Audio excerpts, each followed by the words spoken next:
In a world where every phone tries to do more, what happens when one tries to do less at a premium price?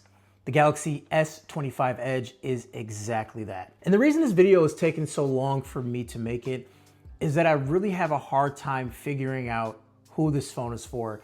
And I felt that as soon as the rumors came out about this phone. Is thinness and a sleek design, is that actually a feature? And if that is the feature, what features do you take away to achieve that goal? And I was actually surprised that this phone was considered a flagship phone, even with some of the features that a lot of people like large battery, the S Pen, and also having 3 lenses. Those are features that a lot of people actually enjoyed, and you're taking that away and giving you a more thin device. So I've been using this phone for the past 2 weeks, and I want to tell you guys what my experience is using this phone and switching from the Galaxy S25 Ultra to the S25 Edge. So first of all, let's talk about usability, because this phone is light. I mean, shockingly light. Now, I'm not a person that weighs my phones, but I can tell you when this phone is in my pocket, it's not that big lump in your pocket like you normally see. It just slides right in, and it's so thin. It is a 6.7-inch display, but it feels like you're holding a much smaller phone because of how light it is and because of how thin it is as well. So here's the S25 Ultra right here, and here it is next to the Edge. I mean, you can definitely see the thickness difference between these two phones. I mean, it is very apparent.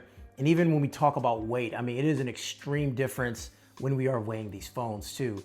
And I would say going back to the Ultra, I was like, man, this phone is a beast. And I never thought that before when just using the phone, but now getting used to the size, I mean, there is a significant difference. Now, if there is any critique about the design of the phone, I will say that the flat edges are a little bit sharp in the hand. And the S25 Ultra sort of has those things too, but since it's thicker, you really don't feel it as much. As far as the design of the phone and as far as performance of the phone and all that stuff, it is definitely a Samsung flagship phone. We have One UI 7, and this thing runs as smooth as it does on the S25 Ultra, so nothing to worry about there. It does have the same chip as what we see the S25 Ultra as well, so everything there as far as a performance standpoint, there is nothing that you could want more from a phone. I mean, any app you launch, it is pretty much instant. It is extremely snappy. And then you go into multitasking, all these apps in here just launch pretty much instantly. I mean, it is great. It's great performance. But I do like the speakers. They are very clear, but not that thumping sound that you hear with the Ultra. So that's another thing you're losing with this smaller form factor. This is the thinnest flagship phone made by Samsung.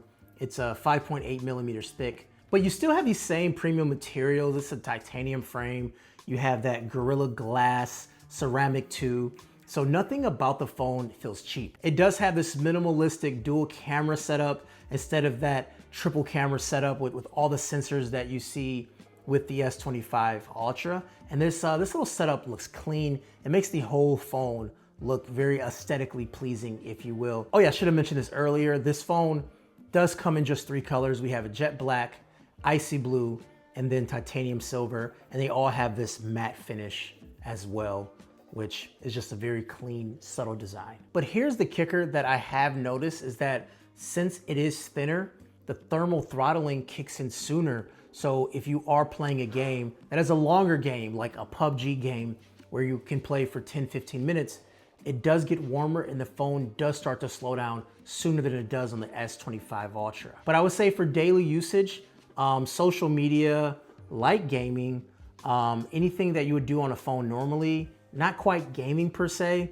it's gonna do it just fine. You're not gonna have any of that throttling stuff. But if you are someone who games a lot on their devices, then that is something you should definitely consider. So this display does share a lot of the same things that we see on the S25 Ultra. The same peak brightness of 2500 nits, both AMOLED 2X panel, and they have that refresh rate from 1 Hz to 120 Hz. So everything like scrolling and gaming is gonna be very smooth. Okay, so let's talk about camera. This main sensor right here is a 200 megapixel beast. This is the same one on the S25 Ultra.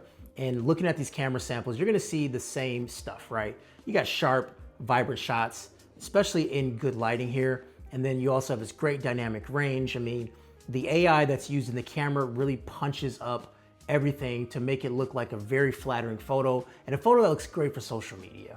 Out of the box is not the most realistic photo, but you can definitely do tweaks or shoot in RAW and have all that detail to bring in a very, very realistic shot. And I'm very happy with this camera system. This is probably the most flexible camera system around. Like Samsung has the most flexible camera system around, and it's nice to see it in this small form factor. There is no telephoto lens though, because you are missing that lens, but you get up to 10x digital zoom. But beyond 3x or 4x, the image does start to fall apart a little bit. So I wouldn't go up to 10x, to be honest. And then we do have a 12 megapixel ultra wide, but it's definitely not as sharp as the Ultra's 50 megapixel ultra wide. So I compare this to the Ultra from a couple years ago, their ultra wide. It's kind of the same thing, a little bit soft on the edges, not as dynamic. It doesn't bring in all that stuff. And then for low light, there is a lot of computational photography going on.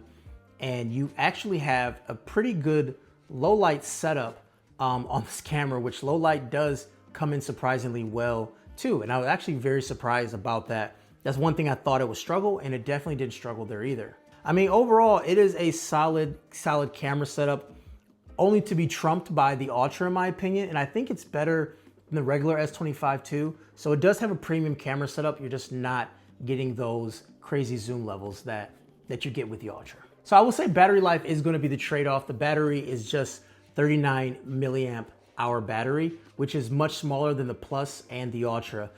In my testing, I got around 5 to 6 hours of screen on time, and that drops quickly if you're doing heavy gaming, GPS navigation. I actually did a bike ride with the GPS going, and I was getting like a little worried because I saw the battery dropping a lot more than it does on my Ultra, and I kind of cut my ride short because I wanted to make sure I had GPS to get back to where I was. Charging is limited to 25 watts wired and 15 watts wireless, so it's not as fast as the Ultra's 45. So in my opinion, when we talk about battery life, if it's a top priority for you, this phone might fall a little bit short. This phone was not lasting a full day for me. I would say by 6 p.m. I was getting the low battery warning based off my usage. I am a heavier user than most people, but yeah, that was something I was running into. So I guess the magic question once again is the target audience, like who is this phone for? And I think after using it for a couple of weeks when I switched to it, it's someone who wants something light, thin, and premium. Maybe you're tired of bulky phones and maybe you have small, skinny jeans, or you want to slide this into your purse or satchel, and a thicker phone is not for you, but you still love Samsung phones and you want to have a premium phone. You don't want to go to a 25 or 25 plus, then this phone is going to be great for you.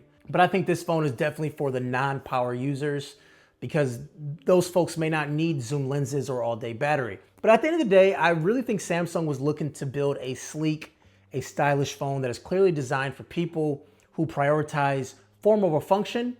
That this is the best phone that does this right now. Samsung is not trying to beat the Ultra here. They're carving out a space for people who want something totally different. If that is you, hit the link down below and pick one up. I get a commission off that, so it'll be groovy if you guys do that because it definitely helps the channel. Kevin the Tech Ninja, have a wonderful day, and I'll see you guys in the next video. Peace.